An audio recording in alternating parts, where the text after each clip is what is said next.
Welcome to A Growing Concern.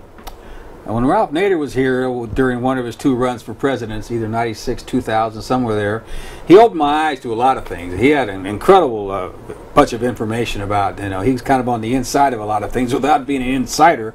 And one of his statistics was that the entry-level person in general makes 1/400th of the amount of money that the CEOs make.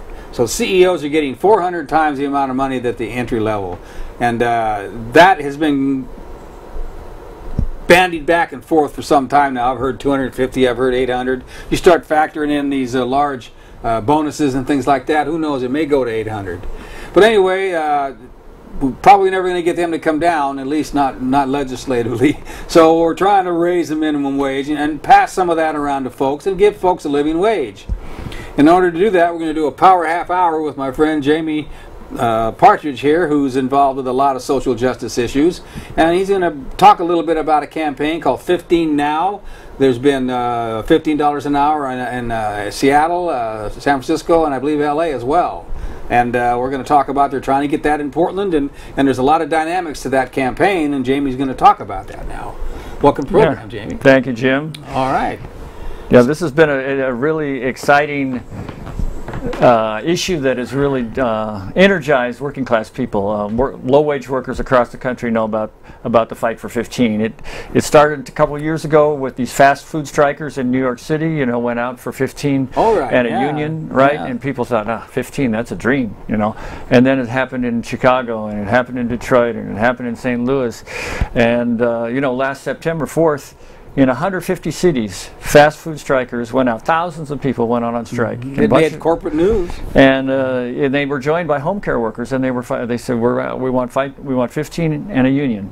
And then, of course, just last week or a couple weeks ago, I guess it was,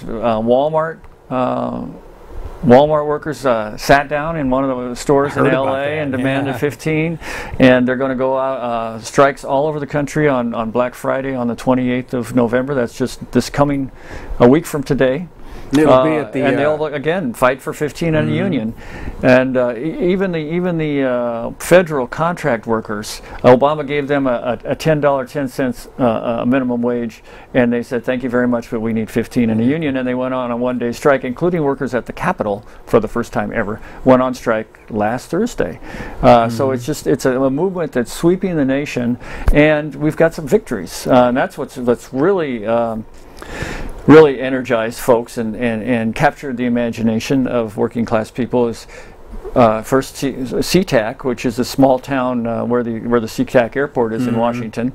They had a ballot measure, and they got $15 minimum wage passed. And then Seattle, at the beginning of this year, passed a the city council passed a $15 minimum wage, and then San Francisco just last November 4th on the election day passed a $15 minimum wage on the ballot with a 77% pass rate. I mean, it was just hugely popular. And then, as you said, LA, they've raised the minimum wage for hotel workers and for school workers. And then in Portland, we've had some victories here recently.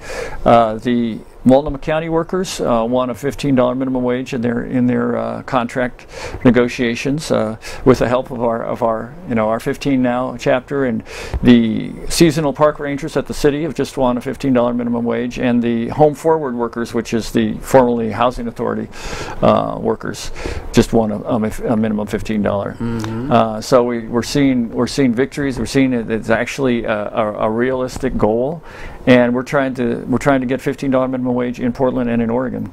That's our fight. Those that's are our two campaign. separate fights, though. Well, as it turns out, we're not able to raise them by law. We're not able to raise the minimum wage in Portland like they did in Seattle, because there's a preemption that was imposed by big business, by the actually American Legislative Exchange Council. Oh, our friends moved in this through the help of the restaurant industry, a law when the last time the minimum wage was raised to prohibit municipalities from raising the minimum wage above that of the state. They did that on state level, though. Yeah, they did it on a state level, and so we can't actually raise the wages of all the folks in Portland immediately.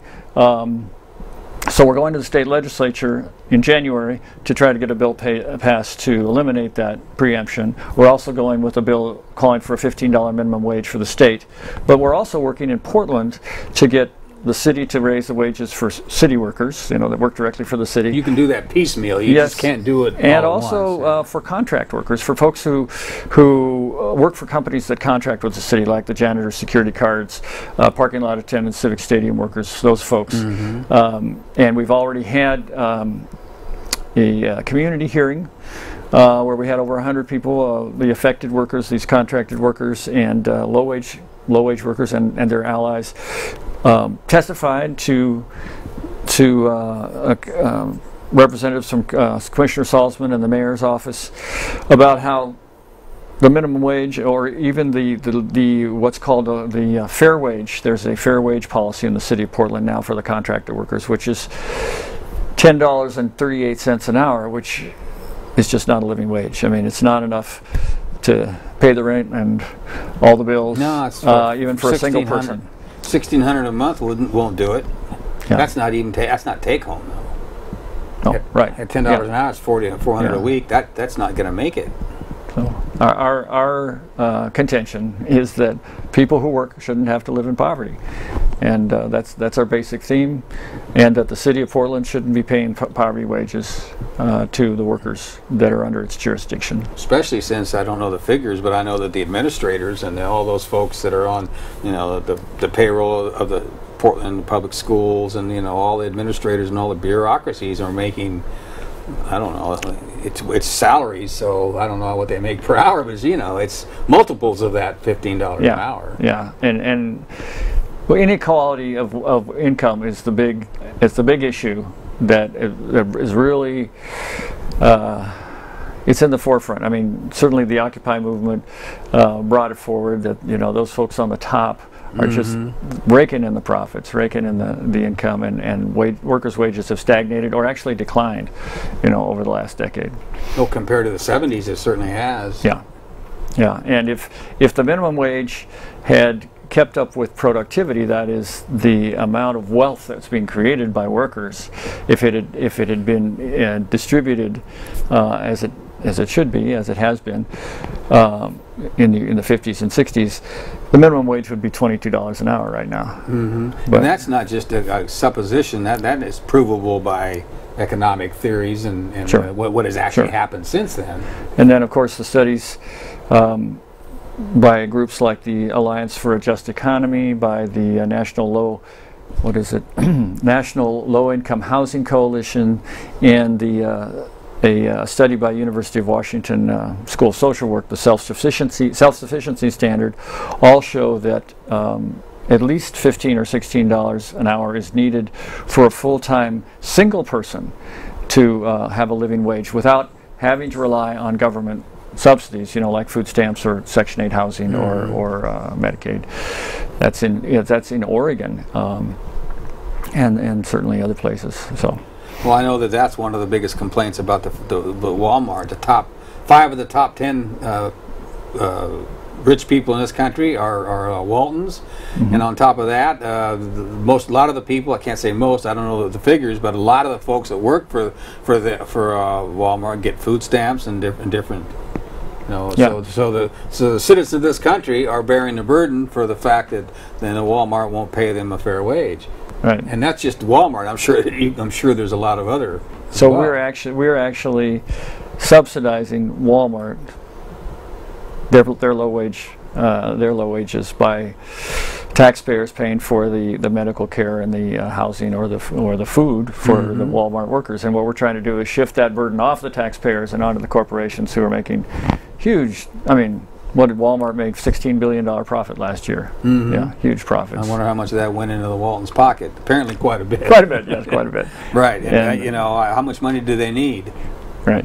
That's kind of what I always think. I mean, we can't pass a law, I guess we can anyway, to make it mandatory that they can only earn so much money. If the board of directors wants to give them that much money, I don't know that we can ever stop that. But we can certainly raise the floor if we can't lower the ceiling.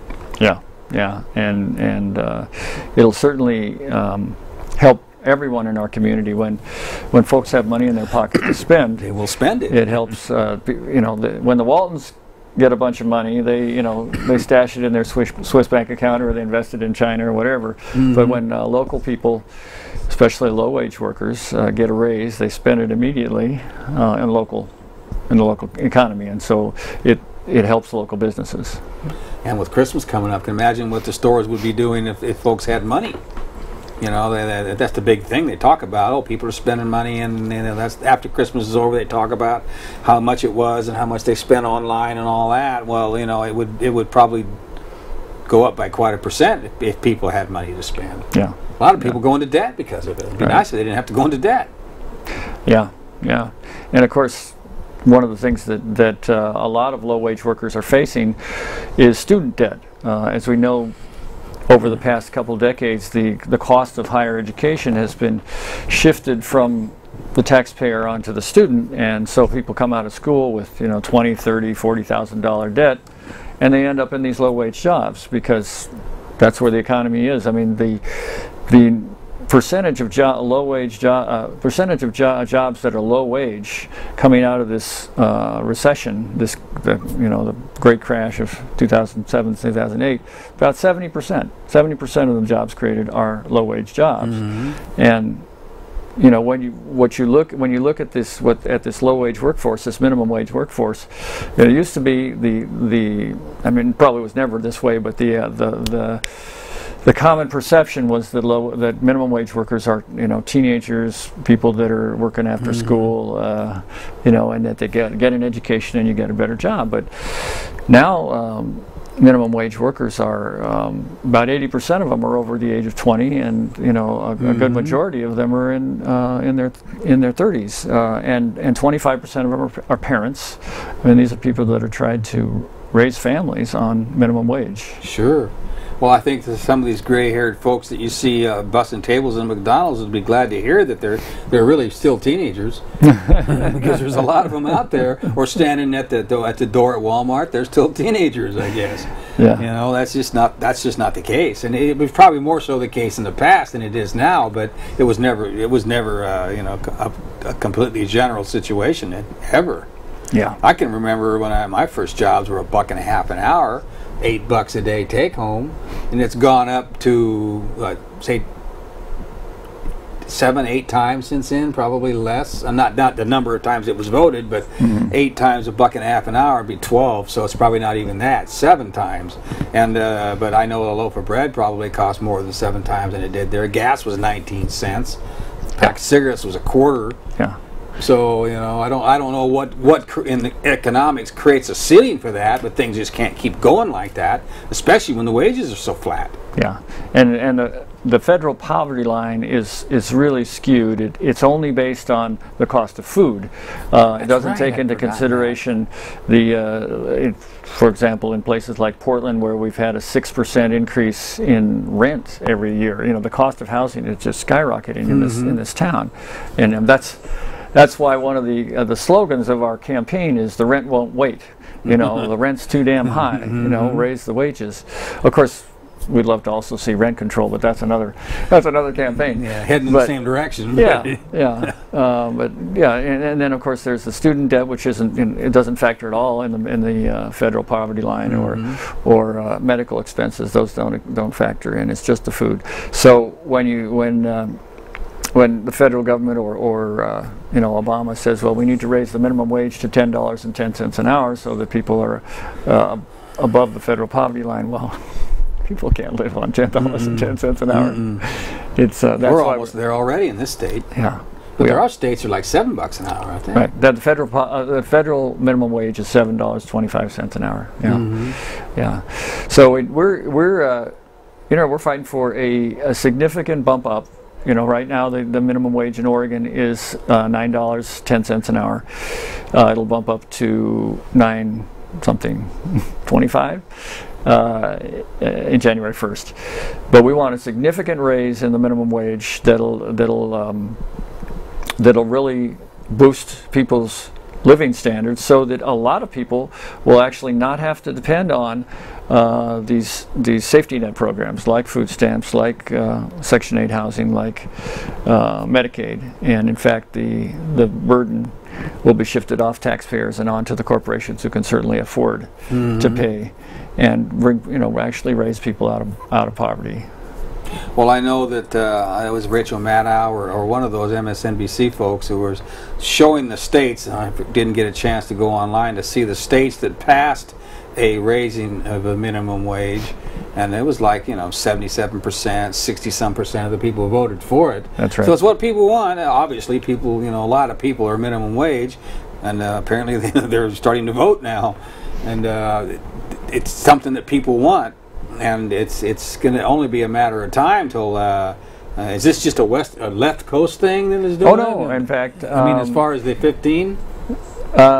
Well, yeah, actually, the 15 so far, the victories have been on the West Coast, but the 4 states raised their minimum wage on the ballot in November. I can't remember which ones they were, but they were categorized as red states. I mean, there were states that had that voted Republican, but the voters voted to raise the minimum wage. So it shows that working people everywhere, when the minimum wage is on the ballot, they understand that it's going to benefit either themselves or somebody in their family or their neighbor, and that when it helps everyone, it helps the entire community. And one of the main objections that the business sector or the chambers of commerce come across with, so they say, well, this is going to raising the wage is going to cause businesses to have to lay people off because they won't be able to afford as many workers, and unemployment's going to go up. But what the studies show consistently is that when wages are raised, that there's more money in the being spent in the economy, and businesses actually thrive, and they're able to hire more people. And in every state, the 13 states that raised their minimum wages at the beginning of 2014, every one of them, the unemployment dropped, even in places which bumped the minimum wage to 15, like SeaTac, which has had it now since January. They've seen employment expand. So it's even a big bump like 15. That is a big good. bump too. Yeah, and in places like Seattle and San Francisco, they've made allowances for smaller businesses. In Seattle, they have a phase-in over a few years for small businesses, and we're going to in the bill that we are introducing in the state legislature, we have a 2-year phase-in, first a bump to $12.50 and then a bump to the next year to $15 for businesses with less than 10 employees, which is actually most businesses in the state have less than 10 employees, but most workers work for businesses that are bigger than that. So most workers will get a $15 bump immediately, and then those who work for smaller businesses less. But the main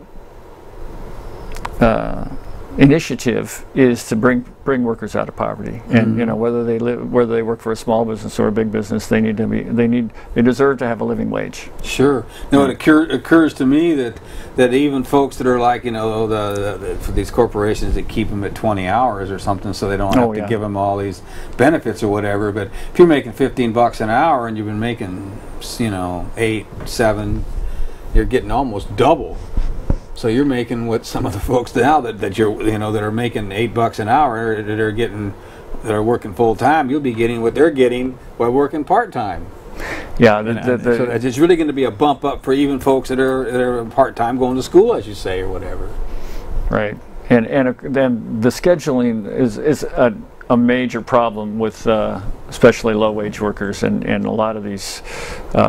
Whether it's Walmart or the restaurant industry, will keep people's hours under 30 so that they don't have to be responsible for for health care, or they'll hire a whole bunch of workers at half time, and then just plug them in here and there. And so there are actually some initiatives starting out actually in the Bay Area for just hours. They're calling it just hours. Yeah. So we're demanding that employers, and these are I think it's a ballot initiative, that employers have to bring the current employees up to full time before they hire more workers. And I think that's an excellent. I never thought about that. Idea. That is a good idea. Yeah. And they're gonna fight that, because you hear them screaming that, oh, it's gonna ruin the economy, and as you say, in 13 states it's actually helped the economy. I don't know how they're going to retort to that. They meaning the ones that keep saying it's going to ruin the economy if we raise it to $15 an hour. Well, they don't have a problem with distorting the truth, That's, and if they can buy enough airtime and fool enough people. But as I said, every time the minimum wage has been on the ballot, pretty much every time it gets passed. So we're expecting, if we can get, we actually. We're pushing the state legislature to make it happen, but we're not on as strong a footing at the legislature as we would be at with the ballot initiative. And if we don't get it at the state legislature, then we will go to the ballot. And we're hoping to recruit by that time 4,000 volunteers to get out there with those petitions and get those signatures to put it on the ballot. And, so and what's then of course, what's the time frame for that? Well, the state legislature is from January to June of 2015, and then if that doesn't get us 15 minimum wage, then we'll start the signature gathering, or the filing of a ballot initiative, and take that to the ballot in 2016. The reason I mentioned that is because there was a graphic behind us there, or a picture behind us, that there's going to be a rally on the 24th. Yes, that's an important. Thank you very much. We want folks to save the date, the 24th of January. I don't know if you can't see all the details there, but it's. They can pop it in front of us. The theme is Oregon needs a raise. A rally at the Capitol, on the Capitol steps, on the 24th of January, which is a Saturday at noon. The legislators are in town, but they won't be in session. Basically, we want to get as many folks together, hundreds of folks together on the Capitol steps, to show the support for 15 minimum wage, and get out there in front of the legislative session to frame the debate, because we know that there's going to be some kind of attempt to raise the minimum wage, and there'll be some forces that are more conservative that'll say, well, maybe $11 or maybe $12, and we want to get out there with the 15. And we also want to have we're going to have a statewide gathering of activists from around the state after the rally, and of course we expect to get folks from a lot of different unions. A lot of unions. They have members of their of their locals that are, or statewide organizations that do make less than 15. School employees like bus drivers and cafeteria workers and custodians, and I'll just give you an example of some of the unions that we expect to be with us at the Capitol on that day, and like the folks that have already endorsed our 15. Well, you can't see that, can you? No, it's awful. The lighting is so bright. Right. So we have over 20 unions that have got on board, including the transit workers, the musicians, the public employee unions like the Federation of State, County, Municipal Employees, AFSCME, and the service employees, SEIU, and.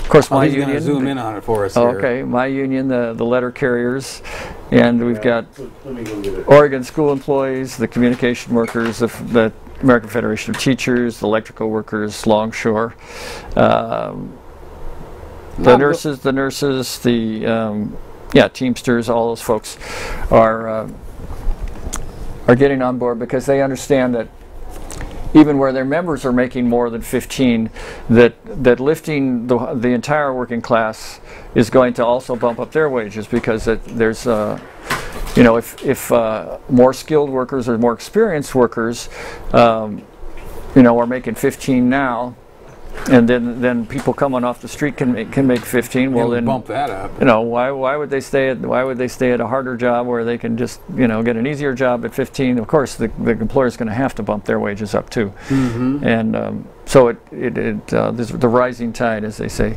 will lift all the boats there.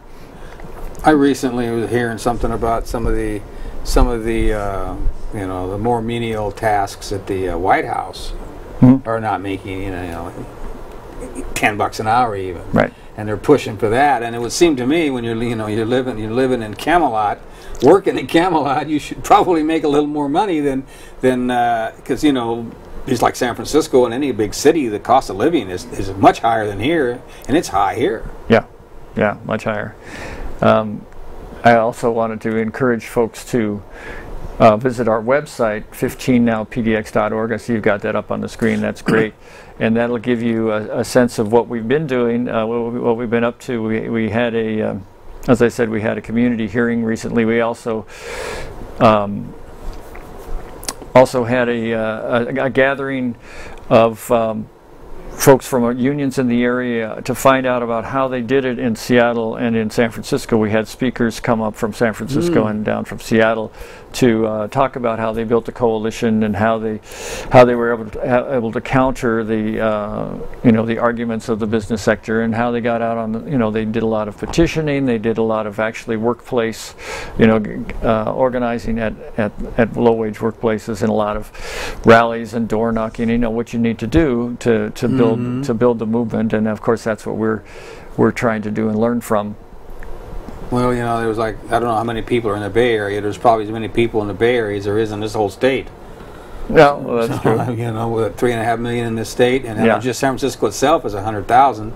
Yeah. So there's a lot of people down there, and if you keep it small like that, you know, trying to pass something of that size in San Francisco is one thing, but trying to pass it in the state, I think that it's more difficult to reach everybody, and we might have to do an initiative.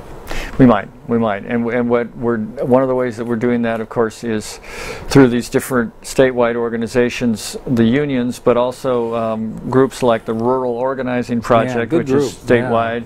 And you know, other groups that have a statewide reach, and we're building chapters city by city. We have a Portland 15 Now chapter. They're kicking off one in Salem and one in Eugene. They have one functioning in Medford. They're working on one in the Dalles. We just got a call from someone in LeGrand today, and anyway, it's, you know, it's catching on. And folks are getting their local chapters up and running. So if anyone's interested, you know, in starting a 15 Now chapter in their town, they should definitely go to our website and get in touch with us. Unfortunately, we're only reaching people in the Portland area with this show. But folks out there, you know, if you know people in other areas and that you think that they might be interested in this, you know, push them towards the what was it, 15 Now PDX? 15nowpdx.org. And if you're in the Portland area, we're having our general meeting, our monthly general meeting, on this Monday at what time? At 6 p.m. at the SEIU Local 503 Hall, which is 6401 Southeast Foster. I think you might have that. Sure. There you go. There we go. Yeah. And that's also on your website as well. Right.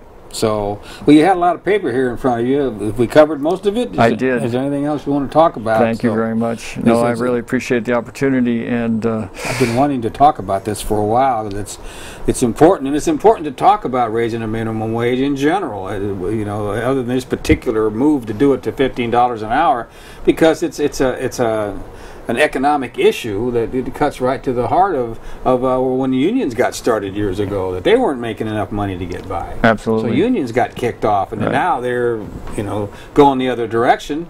And maybe this will let folks know that we need decent pay. We need organized labor. Yeah, well, what we're doing is we're supporting workers that are organizing, whether they're in unions or not. You know, like the fast food workers or the Walmart workers who are not in unions, but they're striking and they're fighting for 15. And plus, we're trying to do this, you know, these policy changes at the, you know, legislative or ballot level. So we're trying to do all of it. And again, there's a a Walmart action if folks want to participate in supporting Walmart workers. There's actually going to be some Walmart strikers in Oregon. I'm not at liberty to say where they are because we don't want to set them up for retaliation. But on this coming Friday, the 28th, from 10 to noon at the Walmart on 82nd and Southeast. Well, there's two of them actually, but it's one on Holgate. Oh, on Holgate, yeah. Come on out and support our Walmart, the folks that are demanding 15 and a union. Well, you'll be way out on 82nd because you're not going to be able to be in front of the building probably, at least not for very long. Well, we won't talk about that. Yeah, You'll find out about it. Yeah, no, that's hopefully they'll hear about it on the news as well. Yeah. So, well, I guess you've talked about everything you need to talk about. We've eaten up to half an hour, but before you get away, I know you have to be away, but I kind of wanted to bring folks up to date with the post office situation with the retirement of the Postmaster General. Postmaster General. That's right. And does that make any difference in the closures of all these processing plants and all? The reason you're asking me, of course, is that I'm a retired postal worker and I've been active in the fight to save the People's Postal Service. And what's happened is that with the resignation of the Postmaster General, which we take credit for, we've been calling for quite a while. We have a new Postmaster General whose name is Megan Brennan, but unfortunately she's, I think, cut from the same cloth as the outgoing Postmaster General. She was the chief operating officer that was responsible for closing half the mail processing plants, slashing hours in the rural post offices, and so we're unfortunately looking at probably more of the same. The January 5th is the date that has been set for changing delivery standards so that basically overnight first-class mail is going to go away. That is, sending a letter from one part of Portland to the other part of Portland used to be you could put it in the mail today and it'll be there tomorrow. That's going to end. And in other parts of the country it's going to be even longer. It's going to take even longer, 1 or 2 days. And then that coincides with closing half of the remaining mail processing plants, including in Oregon, Springfield, Bend, and Pendleton, which means that, you know, if you send a letter from Eugene to Springfield, you know, just down the road, it's going to have to be trucked all the way to Portland to be processed and then all the way back to that town to be delivered. So you're going to have 1-2 days of delay. So we're really trying to our initiative right now is to get our congressional delegation, you know, Merkley, Wyden, Blumenauer, Bonamici, Schrader, to go after the new Postmaster General, demand a meeting and demand an explanation for delaying the people's mail, because the post office is not broke. It's not necessary. It's all part of you know, dismantling and privatizing the Postal Service, and we need to put pressure on our congressional delegation to intervene right now. Well, hopefully that'll happen, and we've covered this issue before, and I'm sure you've covered it in other public access programs as well. But this could be signaling a big change, and hopefully that it is. Well, Jamie, I appreciate you coming on the program. Thank you, Jim. You brought some good issues here. Appreciate you. Folks that are watching this, 15 Now PDX or 15now.org is the national websites. Folks can get on to see what's going on everywhere else.